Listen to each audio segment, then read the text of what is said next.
opinions are just that until it comes to repairing a vehicle. Then it's about fixing the car properly by the manufacturer's published procedures. This vehicle needs to have those calibrations done to make that work. Yes. We have them on our repair plan. Yeah. The insurance company doesn't. And the place that it's going to probably isn't aware it needs to be done. And so there's big concerns.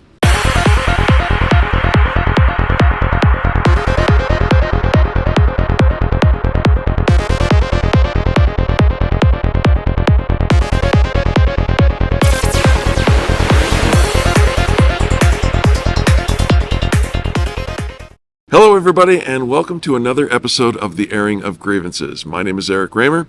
That's Robert Grieve. And as always, we are thrilled that you are taking time out of your day to join us for ours. And today we've got a great talking point for you that you want to stay tuned all the way to the end to hang out with us. But first, Rob, I got to say, before we even get to the Happy Saturday, we got to say thank you. Yep. There's almost 600. There's over 600 now. Over 600. Views of last week's video. Wow. Thank you. I just don't even know how to express our gratitude other than to say thank you. But if you like what you see here, always give a thumbs up, click the subscribe button, let YouTube know that this is something worth sharing. We've got a number of new subscribers to the channel. Yep. Welcome. We're super grateful for you there.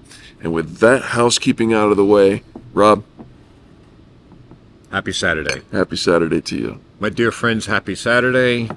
Our newcomers, happy Saturday. Yeah. And God, I always enjoy the chitter-chatter that we have on Saturday morning. It makes it a blast for me. And you bet. I appreciate all you people so much. What he's talking about is the fact that every Saturday morning at 9:30 a.m. right here in the Mountain Standard Time, you can join us from wherever you are. Just make the time adjustment, right? And chat with us live. We love chatting with our friends, and you'll find that there's some industry folks who like to give their 2 cents worth, and you'll find that there are some visitors, right? There's some visitors who join us. Some amazing guests that follow that have had their vehicles repaired here before, and absolutely some that have gone through what we're going to talk about today. And yeah, speaking of which, let's go ahead and set the scene, Rob. What are we talking about today? Well, where do I start? We're going to talk about a 2024 Lexus TX. Oh, wait a minute. Lexus TX. TX. I guess I'm not real familiar with the... Not many people are. They're brand new body for Lexus. Oh. And it is when we talk about all new, this is all new. It's got new technology in it. Very advanced. You know, the episode that you did 2 weeks ago that they were talking about what the Porsches and some of the high-end vehicles and their technology. Mm-hmm. These vehicles are just as technically advanced as those. Okay. And so you don't have to have a Porsche or one of those highfalutin cars to have this technology. As a matter of fact, some of this technology that's in this vehicle you'll find in a Camry.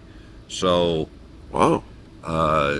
You know, it's just the way the vehicles are being made today. Sure. This one happens to be a 2024, so brand new, 1,500 miles on it. That was rear-ended by somebody. I ache for the owner of that vehicle. I do too. And for a lot of reasons. But being Lexus authorized, yes, there are procedures that Lexus puts out on how they want their vehicles repaired. Every manufacturer has procedures on how things should be done, sometimes in what order they should be done. Sure. So on and so forth.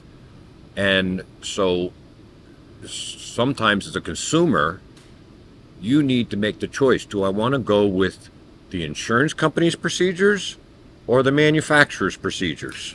I have a question right there. Oh. Why do insurance companies have procedures? They're not the ones who are fixing the vehicle.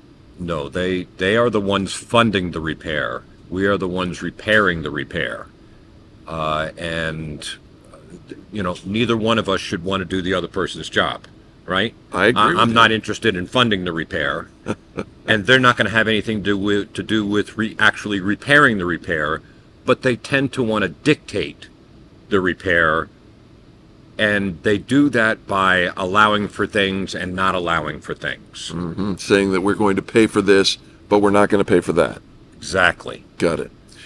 So, and in the end, this can end up as an impasse with the consumer in the middle. So you got the insurance company, you got the body shop, they're going like this, trying to fight for you, the consumer, to get this car fixed properly. Right. And in the end, you, the consumer, is the one that is really kind of getting punished through the whole thing. But the other side of it is, from our side, it takes a lot of money to pay the people, to train the people, to buy the equipment, to understand how to use the equipment, to have the space, to have everything that it needs to be Lexus authorized. Right. Is incredibly expensive. The place that this vehicle is going to be going to has none of those expenses. Also, this guest is not going to get the benefit of any of those expenses. So, just to keep everybody on the same pair of tracks, this is a car that we're aware of, and yet you said the place it's going to. Yes. What does that mean? That's the this. It has come to an impasse that the insurance company will not pay to fix the vehicle properly. There's lots of different safety systems that they aren't addressing, which they could address, even if they put it on there as a 0 and we'll address at the end. Yeah. They just leave it off. And that creates a difference in the estimates between our repair plan and what they've estimated. I see. And when, in this particular case, the difference is like $3,500. Which, on top of the deductible, the guest would have to pay $3,500 more because the insurer that they've paid premiums all their lives to has decided, heck no, we're not doing that. Right. With most policies, and we've talked about this in other videos, there is a provision called the appraisal clause, or the right to appraisal or appraisal. Sure. That's in your policy that would have solved this. But because it's with this giant insurance company that found a way to remove that from the policy, that provision, and only have it for total losses, not repairable vehicles, the guest is going to get what they're going to get, and that's all they're going to give them. Whatever they feel is right, not necessarily what the manufacturer feels is right. Wow. Which is going to cause this consumer even more pain that they don't even understand yet. We could talk about diminished value. I've advised him to go after diminished value, which is going to be very large on this vehicle. Yeah. Especially if the vehicle ends up not being fixed properly. This has some very advanced technology on it that requires some very advanced tools. Yep. That most people don't even know you need to have. And the training that goes with those tools. Yep. And the computers to dial into the car itself, to input the information, to calibrate these things, and make them flash for power tests to make sure that there's, it's reading properly. This vehicle is equipped with 77 gigahertz blind spot monitors, as opposed to 24 gigahertz blind spot monitors, and it's a whole different process and a whole different paint methodology to refinishing bumpers that have to do with these things. Yeah. By the way, as we have talked about a number of these topics just here in this video already, there are a number of videos that we have made previously that address each one of these things, including the 77 gigahertz. 77 gigahertz. And including the diminished value, and including appraisal clause. The appraisal clause, and the company that says they won't do it, Yep. except for the case of total losses. Yep. None of this is a secret, but if you want to check out those videos, they're in the playlist. We have a playlist for the airing of grievances, and all you have to do is type in the sort name if you want, for instance, diminished value. Type that into the search bar on our channel. You'll find what we're talking about, and it might be such an eye-opening experience for you. Yeah. So last week we talked about telematics. Yeah. And the fact that the vehicle generates data, and that generated data goes over the air to the manufacturer. Yes. And if it sees something wonky, it goes to the dealer. The dealer can land up calling you. In the case of like you just got gas and all of a sudden your check engine light comes on as you're driving down the road, and they can see that the trouble code is for a loose gas cap, and say at your earliest convenience, pull over to the side of the road, tighten up your gas cap, and the light should go off within a few miles. Right. These are advantages of telematics. It would know that we've disassembled the rear of the vehicle, that the sensors have been disconnected, and the tailgate is not opening and closing the way it's supposed to. Right. Which would be sending messages everywhere. To you, the guest, if you have the app. Yep. To the dealer, certainly the Lexus. Yep. So there's a feature that we call putting it into service mode. And so we can go in and put this vehicle into the service mode that stops all those messages Right. from being sent everywhere.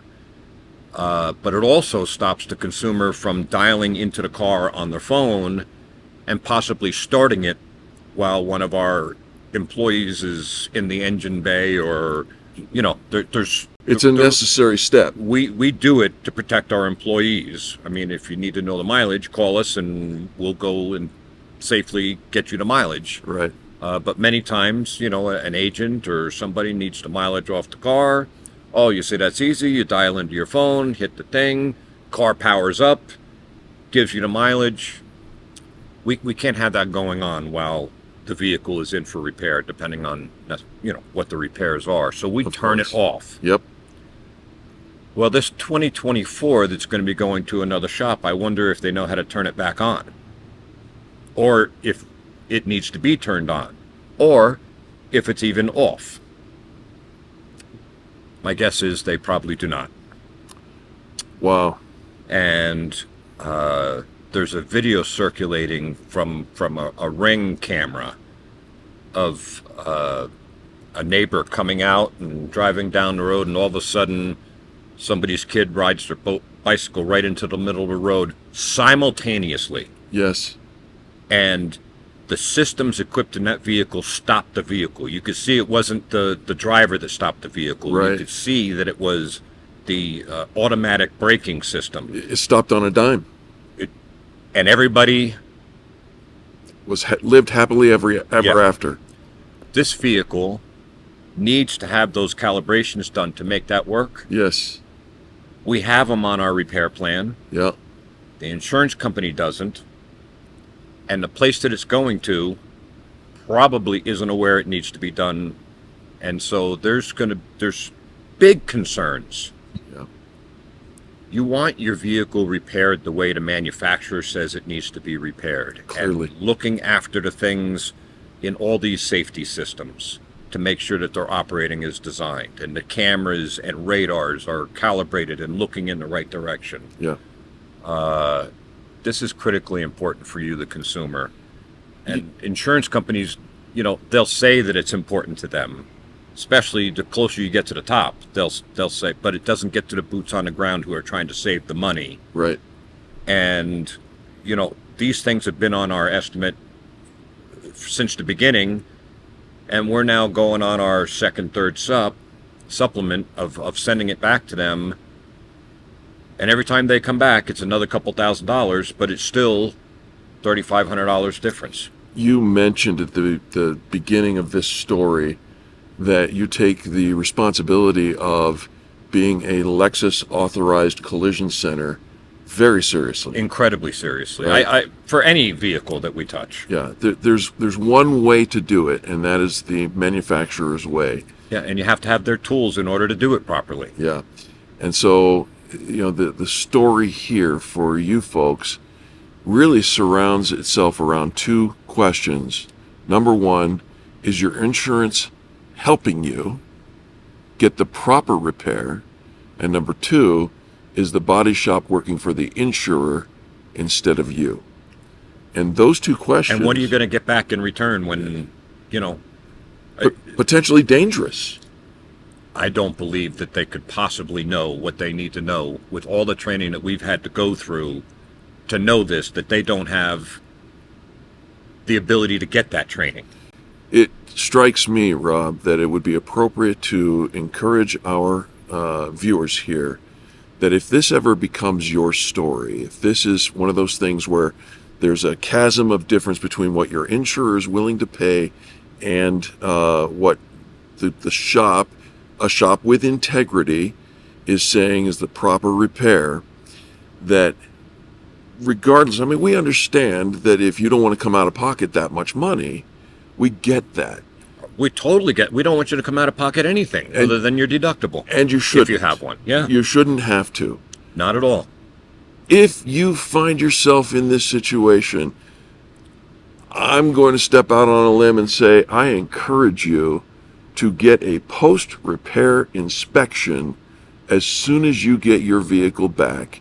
Before you go driving it on a long-distance drive or anything like that, get a post-repair inspection by somebody that you trust. They're not that expensive, and they may discover hidden safety issues that it might look like it's okay, but they may have cut corners, cut expenses, skipped over procedural steps, and that's what this is about, yeah? You want to make sure that your vehicle is being repaired the way the manufacturer of your vehicle built the car and by their specifications, not by anybody else's opinion.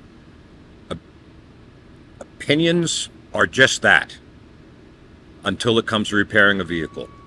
Then it's about fixing the car properly by the manufacturer's published procedures. Especially with today's vehicles, you really need to try and get it to somebody that has the most knowledge about that vehicle. There's plenty of vehicles that we will not take here because we are not knowledgeable about them. Right. And as the technology grows in these vehicles, we're taking less and less because we do not have the tools and training and understanding for those particular cars the way somebody else does. Let those people fix them because that's the right thing to do for you, the consumer. There you go. So, well, Rob, this is important, and we'll give you a follow-up on this in the time ahead. We'll circle back and let you know what happened. It'll be this. back. I suspect it probably will. Rob, thank you for this. Hey, happy Saturday to you. Happy Saturday. My dear friends, happy Saturday. Thank you all for all your comments, and I just so enjoy Saturday morning with all of you. Yeah. Mwah. See you next Saturday.